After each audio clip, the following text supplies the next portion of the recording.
देखो, जिस तरीके से मार्केट्स गिर रहा है, सभी के मन में एक ही कंफ्यूजन है कि यार बजट अच्छा आ गया। रिटेलर्स के बारे में बात भी करी, रिटेलर्स के अच्छे के बारे में भी बात करी। रेट कट भी मिल गया हमें आरबीआई की तरफ से, जो कि इतने टाइम से मिल नहीं रहा था। गवर्नमेंट्स भी वापस स्ट्रांग हो गई कि दिल्ली में जो 27 साल से जीत नहीं रहे थे बीजेपी, वापस से जीत गई। मतलब राइट। तो सारी पॉजिटिव चीजें होगी, बट स्टिल मार्केट्स ऊपर क्यों नहीं जा रहा है? और एफ क्यों clear cut every day basis के ऊपर बेच रहे हैं? राइट। तो ये सारे लोगों के मन में कंफ्यूजन है और समझ में नहीं आ रहा कि अब आगे मार्केट्स में क्या हो सकता है। एज यू कैन ऑल सी, ये मेरे पीछे जो है वो मेरा ट्रेडिंग फ्लोर है, कि जहाँ पे सारे मेरे ट्रेडर्स बैठते हैं और यहाँ से ही ट्रेडिंग वगैरह सब कुछ होता है। बट ये सारी चीज़ों के बारे में कभी बाद में वीडियो बनाऊंगा। बट आज स्पेसिफिक जो वीडियो बना रहा हूँ उस पर ये बताने वाला हूँ कि अब नेक्स्ट वीक मार्केट्स क्या रह सकता है। एफ ने इस पर्टिकुलर वीक में या इस पर्टिकुलर मंथ में, फेब्रुआरी मंथ में, कितने करोड़ की सेलिंग करी है, फ्यूचर्स में क्या पोजीशंस है, ऑप्शंस में क्या पोजीशन है, कैश में एफ ने कितना बेचा है, ओवरऑल डीआईएस क्या कर रहे हैं, मार्केट्स के सेंटीमेंट्स क्या है, मार्केट ब्रेथ क्या है, कौन से सेक्टर पॉजिटिव में है, कौन से सेक्टर नेगेटिव में है। तो ये सारी चीजों के बारे में इस कॉम्पैक्ट वीडियो में बात करने वाले हैं। सो प्लीज, जब भी आपके पास टाइम है तब इस वीडियो को देखो, सेव कर लो, लाइक कर लो, और जब टाइम मिले तभी इस एनालिस्ट वीडियो को देखो। तो let's start a market analysis video. अब देखो, हम सबसे पहले सेक्टर को एनालिसिस करने वाले हैं और हर एक सेक्टर के वीकली टाइम फ्रेम के चार्ट को देख के देखने वाले हैं कि अब कौन से सेक्टर में किस टाइप का ट्रेंड चल रहा है। तो सबसे पहले हमारे सामने यहाँ पे ऑटो सेक्टर का चार्ट जो है वो ओपन है। आप क्लियरली देख सकते हो वीकली टाइम फ्रेम में सुपर ट्रेंड जो है वो नेगेटिव इंडिकेशन दे रहा है। इसी के साथ अगर आप मूविंग एवरेजेस भी देखो तो मूविंग एवरेजेस भी आपको नेगेटिव इंडिकेशन दे रही है। इट मींस 20 ईएमए के नीचे ट्रेड कर रहा है और 50 ईएमए के भी नीचे ट्रेड कर रहा है। तो मेरे लिए ऑटो सेक्टर जो है वो अभी नेगेटिव में है। इसी के साथ एफएमसीजी सेक्टर देखो तो सुपर नेगेटिव है, बहुत ज्यादा ही नेगेटिव है एफएमसीजी सेक्टर। आईटी सेक्टर अभी भी पॉजिटिव में है, डेली टाइम फ्रेम के ऊपर सुपर ट्रेंड जो है यहाँ पे ग्रीन में है, तो इट इज गुड साइन। तो अगर अभी इन्वेस्टमेंट्स भी करनी है तो हम आईटी सेक्टर में कर सकते हैं। फार्मा सेक्टर पॉजिटिव में था प्रीवियस वीक तक, उसके बाद इस वीक का देख के फार्मा सेक्टर जो है वो नेगेटिव में आ गया है। इसी के साथ financial services again negative, reality sector again negative, media super super super negative. 2024 में worst performance of the sector का जो अवार्ड जाता है वो मीडिया सेक्टर को जाता है। बिकॉज हमारे यहाँ पे ना बहुत सारी प्रॉब्लम्स है, उसी रीजन की वजह से मीडिया सेक्टर डाउन में है। एक प्रॉब्लम ये भी है कि बहुत ज्यादा चीजें ना कॉपी हो जाती है, कंटेंट कोई भी ऐसी चीजें नहीं है। बिकॉज अगर आप यूएस में देखो तो media sector is the one of the good sector, क्योंकि वहां पे रॉयल्टी होती है। जैसे समझ लो आज एक कोई गाना बना है तो वो गाना कोई भी ऐसे प्ले नहीं कर सकता, कोई रेस्टोरेंट ऐसे ही नहीं बजा सकता, या फिर कोई किसी की भी वेडिंग में वो गाना नहीं बज सकता। उसके लिए आपको पहले परमिशन लेनी पड़ेगी, वो गाना बजाने से पहले आपको उसको पैसे देने पड़ेंगे, राइट, जिसका भी वो गाना है, तो उसको वो रॉयल्टी इनकम जाती है। बट इंडिया में ऐसा कुछ भी नहीं है, कोई किसी का भी गाना हो, कहीं पे भी कुछ बजता हो, किसी को कोई रॉयल्टी इनकम नहीं जाती। तो इसीलिए लॉन्ग टर्म इस पे मीडिया सेक्टर का जो ट्रेंड है वो डाउन है, राइट। इसी के साथ अगर आप निफ्टी नेक्स्ट 50 देखो, अगेन मुझे ऐसा लग रहा था कि शायद से ये सेक्टर एक अच्छा परफॉर्म कर सकता है और मैंने इस पे इन्वेस्टमेंट्स भी करी थी। बट मेरी इन्वेस्टमेंट्स भी अभी हम समझ लो मेरे पैसे डालने के बाद 10% में और ज्यादा डाउन में हो इस पे। मिड कैप की बात करो, स्मॉल कैप की बात करो, right, again negative. Nifty next 500 भी जो है वो डाउन में है, निफ्टी 50 जो है वो थोड़ा कम डाउन में है। बिकॉज इसमें सिर्फ और सिर्फ लार्ज कैप आते हैं और लार्ज कैप होने की वजह से म्यूचुअल फंड्स इसी में इन्वेस्ट कर रहे हैं, इसी रीजन की वजह से निफ्टी 50 जो है वो बचा हुआ है। अब इसी के साथ अगर आप यहाँ पे सेक्टर का अब ऐसे एनालिसिस करो कि वीक वाइज सेक्टर ने जो है वो क्या परफॉर्मेंस दिया, तो इसको भी एक बार देख लेते हैं। तो यहाँ पे हम investing.com के ऊपर आ चुके हैं। यहाँ पे आप देख सकते हो एक मंथ में सबसे ज्यादा जो गिरने वाला सेक्टर है that is reality and media.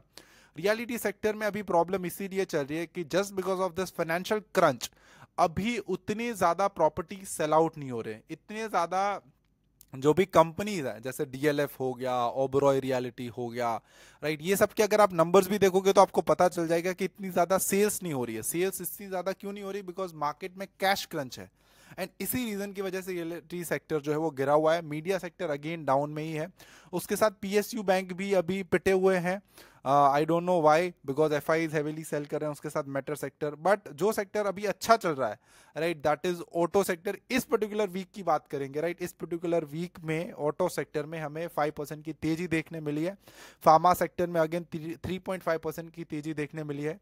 Energy sector again normal है, और उसके साथ आईटी सेक्टर को अगर आप देखोगे तो 1.3% प्लस में है। तो ये 4 सेक्टर ऐसे हैं जो पॉजिटिव में है, बट इसमें से भी मैं सबसे ज्यादा सुपर बुलिश सिर्फ आईटी सेक्टर पे हूं और फार्मा सेक्टर के ऊपर हूं। रेस्ट सेक्टर ऐसे है कि कभी प्लस हो जाते हैं, कभी डाउन हो जाते हैं, तो इसके ऊपर इतना ज्यादा भरोसा नहीं कर सकते।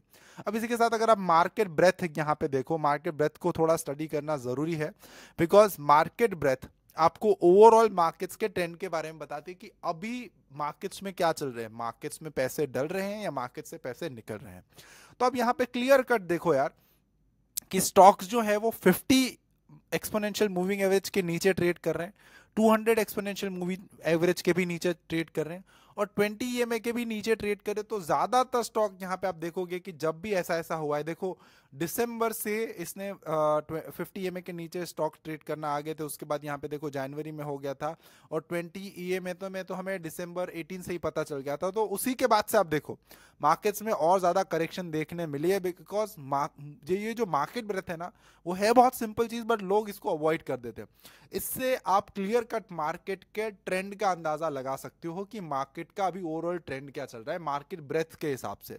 बिकॉज आप सिंपल चीजें देखो कि प्राइस जो है वो उसकी 20 डे की जो उसकी एवरेज प्राइस है उससे भी नीचे चला गया, या फिर उसकी 50 डेज की जो एवरेज प्राइस है उसके भी नीचे चला गया, या 200 डेज के जो एवरेज प्राइस है उससे भी नीचे चला गया। इट मींस कहीं ना कहीं स्टॉक्स में अब तेजी तेजी नहीं खेल रहे हैं लोग, मंदी मंदी खेल रहे हैं, और कहीं ना कहीं स्टॉक्स को बेच रहे हैं, राइट।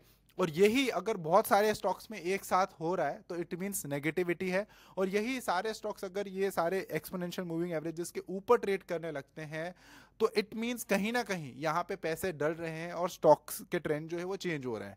अब इसी के साथ अगर आप न्यू हाई न्यू लो का डेटा भी देखो तो वो भी क्लियर कट बता रहे हैं कि अभी मार्केट्स में नए लोज बन रहे हैं, ना टू कंपेयर टू हाई। अब देखो करीबन करीबन 2000 स्टॉक्स होंगे, उस पे से 429 स्टॉक्स जो है वो अपने लो के पास ट्रेड कर रहे हैं, 52 वीक लो के पास ट्रेड कर रहे हैं। आप यहां से पता लगा सकते हो कि कितनी मार्केट्स में मंदी है। अब ये सारी चीजें होगी, अब FIS के डेटा की बात कर लेते हैं। देखो FIS ने इस पर्टिकुलर वीक में या इस पर्टिकुलर मंथ की बात करो आप, फेब्रुवरी मंथ की, तो 29,000 करोड़ की सेलिंग करी है। DIs ने 26,000 करोड़ की बाइंग करी है, right. Because obviously you know कि FIs जो है वो पैसे निकालना चाहते हैं, DIs बेसिकली मार्केट्स को स्टेबल सस्टेनेबल करना चाहते हैं ताकि म्यूचुअल फंड्स के इन्फ्लोज आते रहें। इसी के साथ अगर आप फ्यूचर्स ऑप्शन में देखो तो 2000 करोड़ के अराउंड फ्यूचर्स में बेसिकली FIs ने सेलिंग करी है, और उसके सामने 16,000 करोड़ की FIs ने जो है वो बाइंग करी है। अब हर बार ऐसा नहीं होता कि FIs सिर्फ और सिर्फ ऑप्शन बेच के पैसा कमाएंगे, FIs ऑप्शन बाय करके भी पैसा कमाते हैं। इट्स डिपेंड, अगर वो खुद मार्केट्स गिराना चाहेंगे तो जितना उसको ऑप्शन सेलिंग में प्रॉफिट नहीं होगा उससे ज्यादा उसको ऑप्शन बाइंग में हो जाएगा। अब इसी के साथ अगर आप हमारा फियर एंड ग्रीड इंडेक्स भी देखो तो वो भी अभी मार्केट्स का जो मूड है वो आपको बता रहा है कि फियरफुल है, लोग अपने पोर्टफोलियोज को एग्जिट कर रहे हैं, मार्केट्स के जो ओवरऑल सेंटिमेंट्स है वो नेगेटिव है। अब यहाँ पे तेजी कब आ सकती है यार, उसका इंतजार मैं नहीं पूरी दुनिया कर रही है कि इंडियन मार्केट्स में तेजी कब आएगी।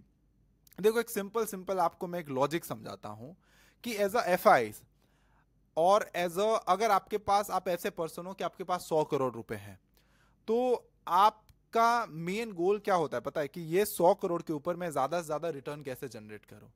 आपको ऐसा ऐसा नहीं होता कि मुझे सिर्फ इंडियन मार्केट्स में इन्वेस्ट करके पैसे बनाने, या मुझे सिर्फ ये सेगमेंट में इन्वेस्ट करके पैसे बनाने हैं। आपका मेन गोल ये होता है कि चाहे मैं क्रिप्टो करूं, पाकिस्तान की मार्केट्स पे जाऊं, यूके की मार्केट्स में जाऊं, ब्राजील की मार्केट्स में जाऊं, सिंगापुर में जाऊं, टर्की की मार्केट्स में जाऊं, इजराइल, ईरान, कहीं पे भी मैं जाऊं, जहां पे मेरे पैसे बनेंगे उस मार्केट्स में मैं इन्वेस्ट करूंगा।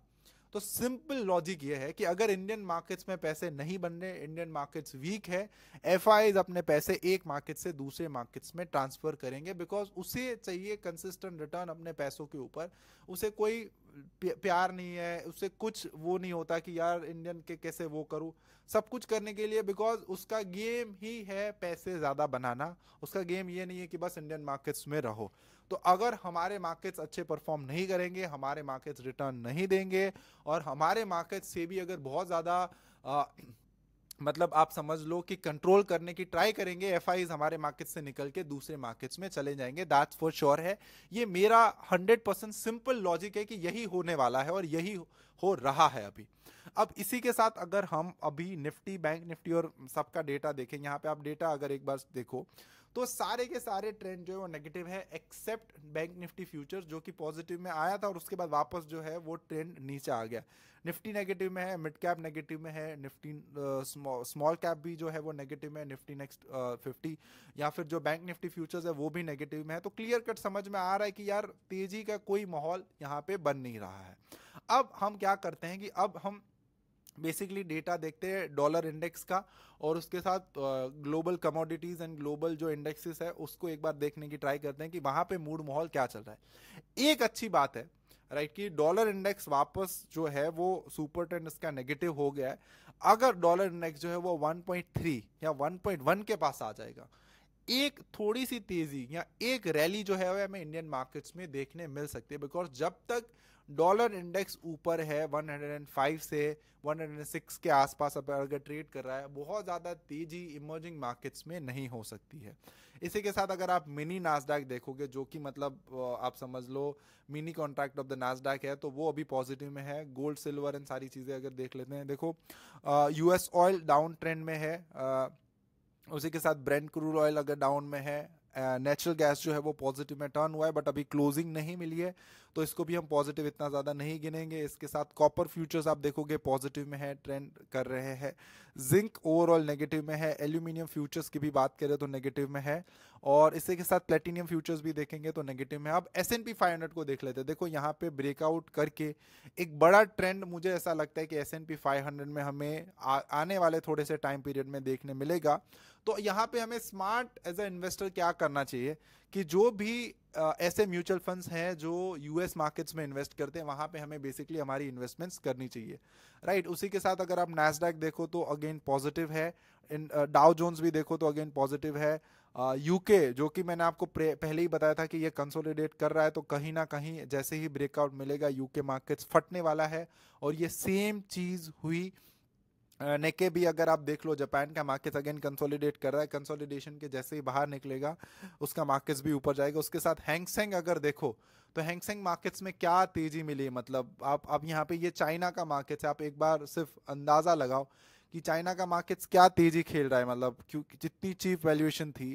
देखो जिस तरीके की चाइना की डेवलपमेंट हुई है, जिस तरीके के चाइना में प्रोजेक्ट्स चलते हैं, जिस तरीके की चाइना में डेवलपमेंट होने वाली है, मुझे नहीं लगता कि यूएस भी चाइना को बीट कर पाएगा। द प्रॉब्लम इज वहां की लैंग्वेज, वहां के लोग और वहां के जो प्राइम मिनिस्टर है वो, अगर वो अपने डोर्स ओपन कर देते हैं, वो भी जो यूएस कर रहा है उस तरीके की चीजें, सारी चीजें करने लगे, तो चाइना जो है वो आराम से यूएस को बीट कर सकता है, ऐसा मुझे लगा है। बिकॉज मैंने चाइना को विजिट करा है, आप एक बार चाइना के कैंटन फेयर में जाना या चाइना को एक बार विजिट करना, आपको पता चल जाएगा, और उसके बाद यूएस को विजिट करना, आपको रियली में पता चल जाएगा कि सबसे ज्यादा स्मार्ट कौन सा सिटी है, सबसे ज्यादा हार्ड वर्किंग किस टाइप के पर्सन है, सबसे ज्यादा फोकस कहाँ पे है, तो वो मुझे सबसे ज्यादा चाइनीज कल्चर में दिखता है और चाइना में दिखता है।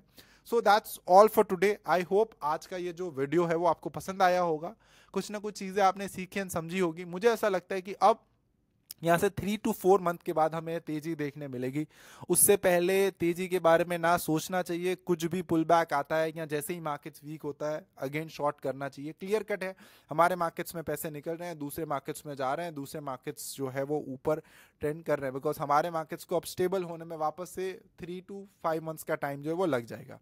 So that's all for today, thank you for watching, and अगर वीडियोस